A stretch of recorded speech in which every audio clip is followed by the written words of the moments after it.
The hospital doors slid open with a soft hiss, but Andrew Ferdinand heard only the squeak of his son's wheelchair and the pounding in his own chest. He pushed Harrison across the bright tile and into the hot Lagos afternoon. Face tight, jaw set, anger burning behind his eyes. Another day. Another scan. Another doctor saying, "We can't find any cause. The nerves and muscles look normal." Normal. Yet his 9-year-old boy still could not walk or talk. A black Bentley waited at the curb. The driver hurried to open the back door. Andrew didn't look up. He just kept pushing, swallowing a storm of helpless words. Then a thin voice floated from near the parking lot, wall weak but steady. "I can solve your son's problem." Andrew stopped. The driver froze. A few nurses glanced over. By the wall sat a man in a tattered brown coat. His hair was wild and matted. His beard hung in tangles. Dark sunglasses hid his eyes. An old bag was strapped across his shoulder with frayed rope. Dust clung to his clothes like a second skin. Andrew felt heat rush to his face. "Is this a joke?" he snapped. "How did you even see us?" The man tilted his head. "I cannot see," he said softly, "but I can hear you grumbling, sir. I can count the turns of the wheelchair. I can feel pain when it is heavy in the air. Your son's pain. Your own." The driver took a step forward. "Ogre, let's go," he whispered. "Ignore him." But Andrew didn't move. Something in the stranger's voice felt different, not pushy, not hungry, not mocking. Calm, certain, like a hand reaching into a burning house and saying, "Come out." The man stood slowly and tapped his chest. "My name is Dominic Uche. Let me try. It will cost you nothing." Andrew's first answer was ready on his tongue. No, but it hit something else before it could leave his mouth. A memory. Elizabeth. He saw her again, as if she was standing on the hospital steps. Bright smile, soft voice, head resting on his shoulder. She had said yes to him when he was still trying to be a man bigger than his bank account. She had cheered when his first oil deal landed. She had danced barefoot in the kitchen when he earned his second billion. And then, she was gone. One morning of joy turned into a long night in the delivery room. Elizabeth had smiled, whispered, "Take care of our son, Andrew," and slipped away like a candle going out. He had sworn never to marry again. He had poured his life into the tiny boy in his arms. He had hired the best nanny in Lagos. He read bedtime stories himself. He took early flights home from Dubai and London just to tuck Harrison in. The boy was joy and ache in one small body. On Harrison's first birthday, a new fear came. The boy didn't stand. He didn't crawl. He didn't babble. Andrew told himself, he will catch up. But months turned into years. Doctors checked him. They poked, scanned, and measured. No clear cause, they kept saying. The nerves and everything are okay. So why couldn't his son walk or talk? Andrew breathed in and out, eyes burning. He looked down at Harrison, who watched him with a quiet, gentle smile. The boy's fingers twitched on the armrest of his chair. He was bright inside. Andrew could feel it, but trapped behind silence and still legs. "Sir," Dominic said again, "give me a chance. If I fail, you can drive away." A small circle had formed now, nurses peeking from the doors, a security man with his hands on his belt, 2 patients wrapped in colourful wrappers. Lagos traffic hummed and honked, but the space around the wheelchair felt like a bubble where only breath and heartbeat lived. Andrew cleared his throat. "What can you do?" he asked. "Tell me first." Dominic touched the old bag on his shoulder. "I carry herbs," he said. "Leaves that our fathers used before hospitals were built. They work on what doctors can see, and on what they cannot see." The driver shook his head. "Sir, please." "Quiet," Andrew said, never taking his eyes off Dominic. "Do it. Try." Dominic nodded once. He knelt on the hot pavement before Harrison's chair, as if kneeling at a small altar. The smell of dust rose. From his bag, he took a bundle of fresh green leaves, tied with a thin strip of cloth. He pressed them between his palms and squeezed. Juice slid over his fingers, dark and sharp, filling the air with a bitter, earthy scent. Harrison watched him, wide-eyed. "Little one," Dominic whispered, voice gentle. "Your legs remember more than you think." He rubbed the cool liquid along Harrison's calves, then his ankles, then the soles of his feet. His hands were steady, like someone writing a careful message on skin. The crowd held its breath. Andrew held his son's hand, unable to look away. Dominic sat back on his heels. "Stand him," he said. Andrew blinked. "What?" "Stand him," Dominic repeated simply. "Let his feet find the ground. Only for a moment." Andrew's heart thudded hard. He had tried so many things. He had been disappointed so many times. But what harm could one more try do? He slipped an arm under Harrison's shoulders and another beneath his knees, lifting gently. Harrison's feet touched the pavement. For a heartbeat, nothing happened. Then Harrison's toes curled against the ground. Andrew felt the tiny, strong push in his son's feet. He gasped and loosened his grip. Just a little. Harrison's legs trembled. He swayed. Then, like a bird that had been practicing inside its shell, he straightened. He was standing. Andrew let out a sound that was half laugh, half sob. The driver covered his mouth with both hands. Someone whispered, "Jesu." A nurse took a step forward, then stopped, tears bright in her eyes. Harrison looked up at his father, daylight shining in his face. He lifted one foot and put it down, then the other. One step. Two.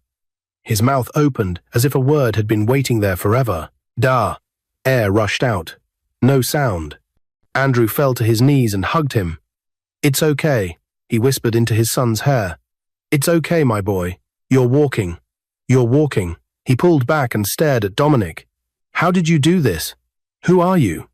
Dominic reached up and slowly slid off the dark glasses. His eyes were not clouded white like Andrew expected. They were deep brown, sharp and clear. Then Dominic gripped the tangled beard and tugged. It came away in his hand like theatre hair. Under it was a neater, greying beard. He shrugged out of the dirty coat.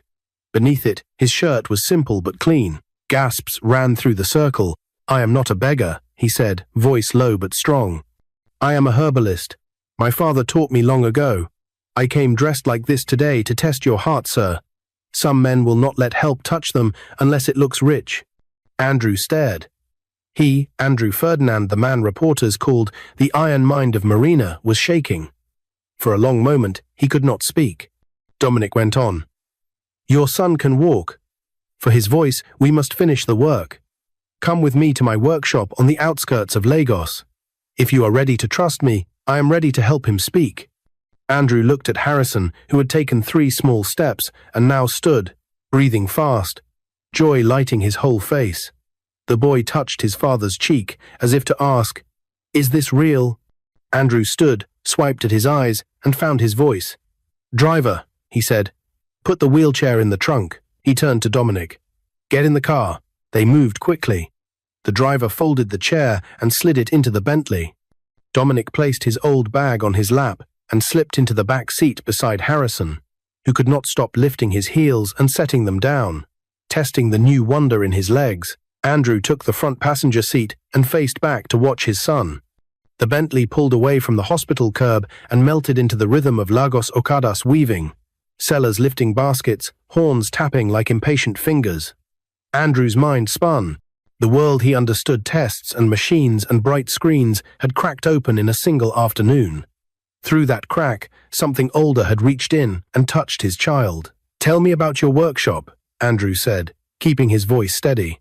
Dominic smiled a little. "It is not fancy. A small place near Beggar. Shelves, jars, a stove, a clay pot, a calabash. What matters is not the shine but the knowledge in the hand." Harrison leaned toward Dominic, watching the bag with the focus of a scientist. Andrew noticed and almost laughed. Even silent, the boy spoke with his eyes. "What else is in there? What else can help?" Traffic thinned as they left the island and rolled toward the outskirts. Sky stretched wide. The city grew lower, then rougher, then green here and there. Like a giant had thrown down patches of fabric and trees had pushed up between the seams. Andrew's phone buzzed again and again, calls from his office, from a medical director, from a board member. He let it ring. The only sound he wanted was the light scrape of Harrison's shoes on the car floor as the boy kept showing himself he could stand. An hour later, they turned down a narrow street. Children ran past with plastic kites. A woman fanned a charcoal grill. The Bentley looked like a black whale in a small river. At the end of the road, a low building waited with a tin roof and a wooden door painted blue. A little sign above the door read, in neat hand-painted letters, Uche Healing Workshop. Andrew stepped out and opened the back door. Harrison stood by himself and held onto Andrew's sleeve. Dominic carried his bag and led them inside. The room was cool and smelled like rain after dry season. Rows of jars lined the walls, each filled with leaves, roots, powders, and things that looked like tiny seeds of light. A clay pot sat on a low fire. A calabash bowl rested on a wooden table, half filled with a dark, soaking mix that shimmered when the light touched it. Dominic placed both hands on the table as if greeting an old friend. "This," he said softly, "is where noise becomes music." He dipped a small gourd into the calabash and lifted it, full and glistening. "Harrison," he said, turning to the boy, "this will wake your voice. Drink a little and wait." Andrew's breath caught. He could feel every second, slow and heavy, like they were stepping from a cliff and hoping the air would hold. Harrison reached out with both hands. His fingers closed around the gourd. He raised it toward his lips. Harrison raised the small gourd to his lips. Andrew held his breath. Dominic stood close, steady as a wall. "Only a sip," he said softly. "Let it touch the tongue. Swallow slow." Harrison took a careful mouthful. The liquid was dark and bitter. He made a face, swallowed, and blinked fast. For a moment, nothing happened, no magic sound, no spark in the air, only the little fire under the clay pot and the quiet hum of the room. Andrew's heart thumped in his ears. He knelt beside his son. "You're okay," he whispered. "If it tastes bad, it's still okay." Harrison nodded. His eyes shone, brave and bright. Dominic dipped again. "Another small sip," he said. "Then we wait." Harrison drank. He pressed his lips together, swallowing like a soldier. Dominic set the gourd down and placed 2 fingers lightly on the side of Harrison's neck. "Breathe in through your nose like you're smelling the rain," Dominic said. "Out through your mouth like you're blowing a candle, but don't make it go out." Harrison breathed in slow, deep. He breathed out soft, careful, again and again. Andrew watched, hands shaking on his knees. He wanted to reach for his phone, to call the nanny, to tell the whole world to stop and be quiet and listen. But he kept still. This moment belonged to his son. A tickle sound came from Harrison's throat. He coughed once, then twice. Dominic smiled a little. "Good," he said, voice calm. "The doorway is opening." Andrew swallowed hard. "Is he okay?" "Yes," Dominic said. "His voice wants to come out. We must show it the road." Dominic picked up a tiny jar of clear oil and rubbed a drop on the base of Harrison's neck. Then he did something simple. He hummed just a soft and tapped a gentle beat on the table with his fingers. The sound filled the small room like warm light. "Can you try?" he asked Harrison. "Close your lips and hum with me." Harrison pressed his lips together. He pushed a little air. Nothing. He tried again. A very small sound, like a bee far away, buzzed out. Andrew felt tears jump to his eyes. "That's it," he said, voice shaking. "That's it, son. Any sound is good." Harrison tried a third time. The hum came back, a little stronger, shaking as if the sound itself was shy. Dominic nodded and kept humming, tapping the same steady beat. He didn't rush. He didn't push. He let the room teach the boy what to do. "Now open your mouth a little," Dominic said. "Let the sound roll out." "Ah." He sang a soft ah, like a low bell. Harrison opened his mouth. The first ah was a whisper. The second ah held more air. The third ah found a tiny note and stayed there for a full second. Andrew covered his mouth. He was a man who signed deals worth more than some small countries, yet this shaky ah was the richest thing he had ever heard. Dominic moved the gourd closer. "One last sip," he said. "Small." Harrison drank. He licked his lips, thoughtful, as if the taste was no longer an enemy. Dominic took a pinch of dried leaves from a jar and dropped them into the steaming pot. The air changed cool and sharp, like mint and rain. He waved the steam toward Harrison's face. "Breathe," he said. "Let the steam wash the throat." Andrew felt the heat on his own skin. He thought of Elizabeth of the day. She had pressed his hand and said, "Take care of our son, Andrew." He thought of the first birthday party with silent candles. He thought of the long nights at the window, watching the city lights blink while he prayed without words. He had almost given up hope, not because he stopped loving his boy, but because the experts had run out of answers. "Now," Dominic said, "try a word. Not a long one. The word your heart says first." Harrison looked at his father. The boy's lips trembled. He swallowed. The room went so quiet that Andrew could hear the tiny crackle of the firewood. Harrison took a breath. Da, it came like a thread of wind. He stopped, eyes wide. Andrew nodded fast, tears on his cheeks. "Yes. Yes, Harrison. Go on. Another breath. Da-dee." The word was small. It was rough. It was perfect. Andrew let out a sound that was half laugh, half cry, and gathered Harrison into his arms. He could feel the boy's chest shaking with soft sobs. He didn't care that his suit would wrinkle. He didn't care that his phone kept buzzing in his pocket. He held his son and said the same word back like a prayer. "Daddy," he whispered. "I'm your daddy. I hear you." Harrison pulled back, eyes searching Andrew's face as if to see if this was real. He tried again, lips careful. "Dad, die." Stronger now. "True." Andrew kissed his forehead. "I hear you," he said again, smiling so wide his cheeks hurt. Dominic stood a little apart, hands folded, eyes shining. He gave them the space for joy. Then he moved to the clay pot and turned the fire lower. "We are not done," he said gently. "The voice has woken. Now we must help it learn to walk, just like the legs." Andrew wiped his face and stood, still holding Harrison's hand. "Tell me everything," he said. "Whatever you say, I will do." Dominic nodded. He took a small notebook from a shelf and began to speak in clear, simple steps. "Morning," he said. "A cup of warm water with a drop of this oil." Then hums for 5 minutes. After breakfast, 2 spoons from the calabash, not more. After lunch, breathe steam for 5 slow breaths. Evening, speak small words, daddy, water, bird, light. Do not force long sentences. Let the tongue learn. He looked at Harrison. "Your new job," he told the boy, "is to practice sounds every day. Sound is like a drum. If you beat it well, it will answer you." Harrison nodded, smiling, his hand gripping Andrew's finger tight. Andrew reached for his wallet. He had never felt more ready to pay for anything in his life. "Please," he said, voice thick. "Let me thank you." Dominic raised a hand. "Not now," he said softly. "If you must pay, pay with care. Do not tell the world like a brag. Tell it like a lesson. Some will want to turn herbs into a show. Don't let them. Herbs are not magic tricks. They are tools. They work on the body. They also speak to what troubles the spirit. Both matter." Andrew nodded slowly. He felt like a door in his life had opened, and behind it was a long road he had never walked. He wasn't afraid. Not with Harrison's small voice still ringing in his ears. The door rattled. All 3 turned.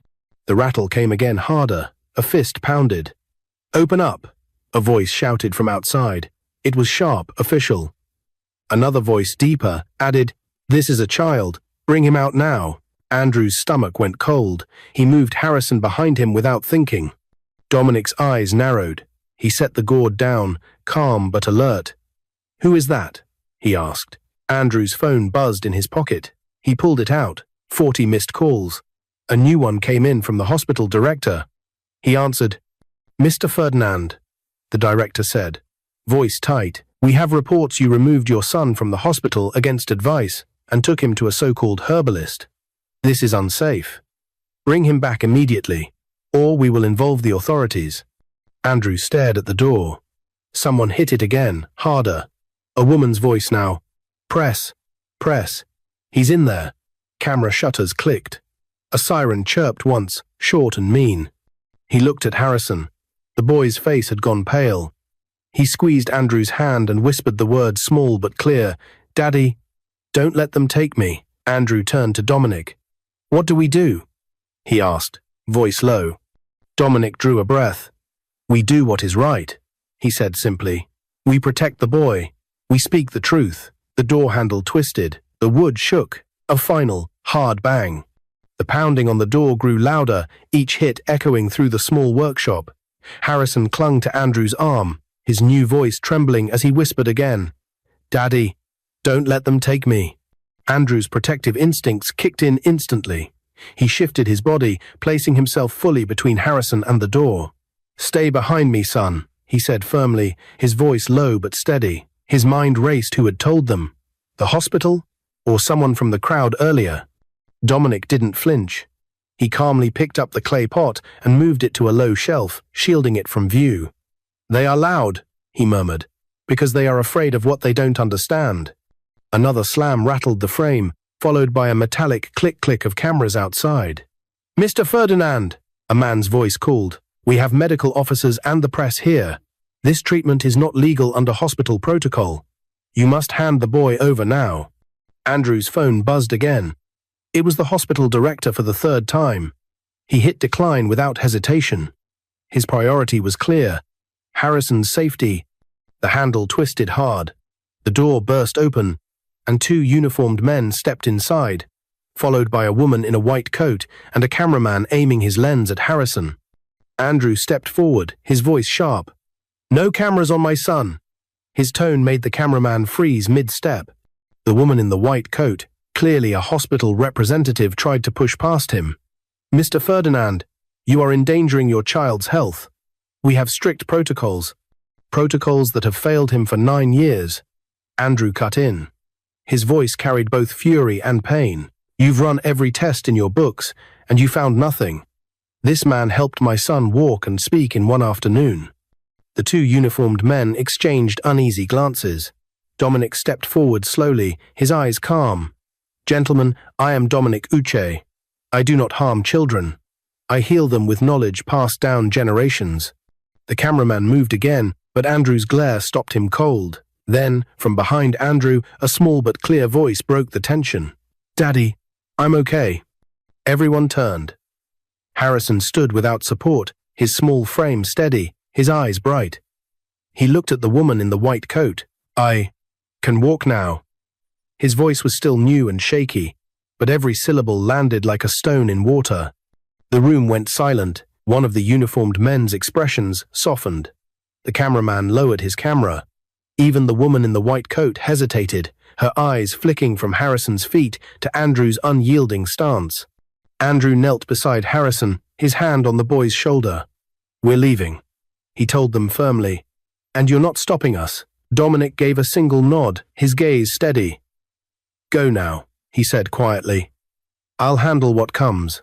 Andrew took Harrison's hand, ready to push past them, but just as they reached the doorway, a shadow appeared outside. A tall man in a dark suit stepped in, blocking their way.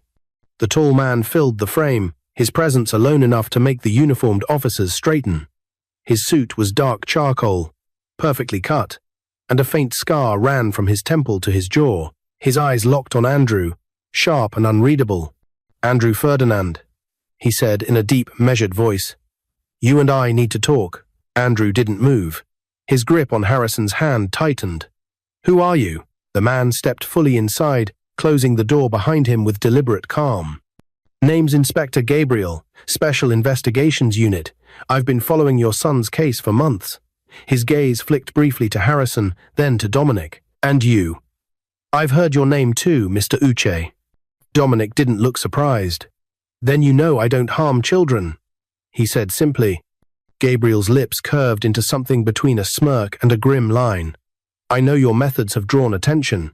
The Ministry of Health doesn't like things they can't regulate. And the people funding the hospital?" He shrugged. "They hate losing control of a story." The hospital representative bristled. "Inspector, this is highly irregular." He raised a hand, silencing her. "What's irregular?" Gabriel said evenly. "Is a boy who couldn't walk or talk suddenly doing both? That's either a miracle or something people will do anything to shut down before the public starts asking questions." Andrew stepped forward. "We're leaving. Now. My son has suffered enough." Gabriel held his gaze for a long moment, then moved aside. "Go. But you're going to need protection. Once this gets out, they'll come harder." The woman in the white coat snapped. "Inspector, you can't," but Gabriel's voice cut like glass. "Doctor, If you want to explain to the public why you're dragging a recovering child back to a hospital that's failed him for nearly a decade, be my guest. But I won't be part of that circus. Andrew didn't wait for more arguments. He led Harrison toward the Bentley, Dominic walking behind them with quiet steps. Outside, a small crowd had gathered, neighbors, curious onlookers, and a few journalists. Cameras flashed, voices called out, but one thing silenced the noise: Harrison, walking beside his father without the wheelchair. People gasped. Someone whispered, "Is that the billionaire's son?" Another murmured, "He's healed." Andrew guided Harrison into the car. Dominic paused at the curb. "Take him home," he told Andrew. "Follow the routine I gave you. I'll be ready when you call again." Andrew's throat tightened. "I owe you more than I can say." Dominic shook his head. "You owe me nothing. You owe him everything." He nodded toward Harrison. The Bentley pulled away. In the rearview mirror, Andrew saw Dominic standing tall, hands in his pockets, as the crowd pressed in. Andrew exhaled, thinking the danger was behind them, but a block from the workshop, a black SUV slipped into the lane behind them. No headlights, no plates. It kept pace with every turn. Harrison glanced at him nervously. "Daddy, why is that car following us?"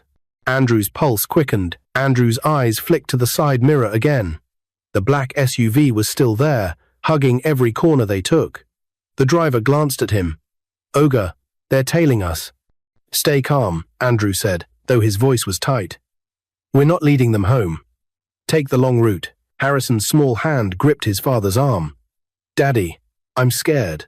Andrew squeezed back. "You're safe, son. I promise."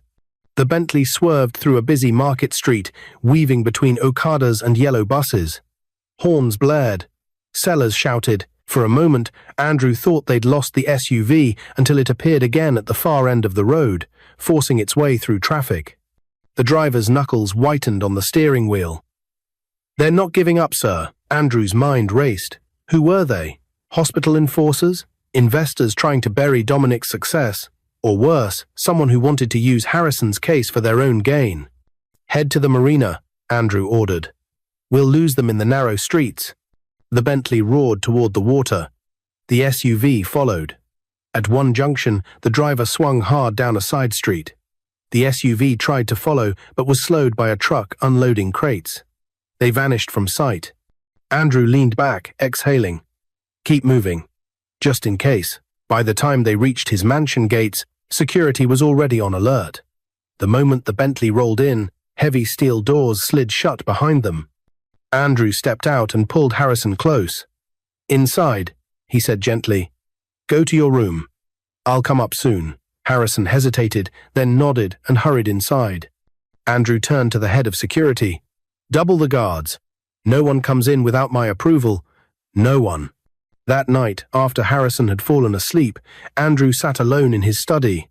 The events of the day replaying in his head, the faint voice outside the hospital, the miracle walk, the first time he heard "Daddy." And now the SUV. A knock came at the door. It was Inspector Gabriel. "You have a leak," Gabriel said without preamble. "Someone at the hospital tipped off a private group. They want Dominic's methods. And they'll use force if needed." Andrew's jaw tightened. "Over my dead body." Gabriel's eyes were sharp. "Then you need to protect both your son and Dominic. If his work becomes public without the right protections, the wrong hands will twist it into something dangerous." Andrew stood, resolve hardening. "Then we protect him. And we make sure the world knows the truth, but on our terms." The next morning, Andrew called Dominic. "It's time to go bigger," he said. "We're going to make your work known the right way. And we'll do it so no one can bury it again." Dominic was silent for a moment, then chuckled softly. "I was wondering when you'd say that." Months later, the world watched the press conference where Harrison walked onto the stage, smiling, his voice clear as he introduced Dominic Uche to the cameras.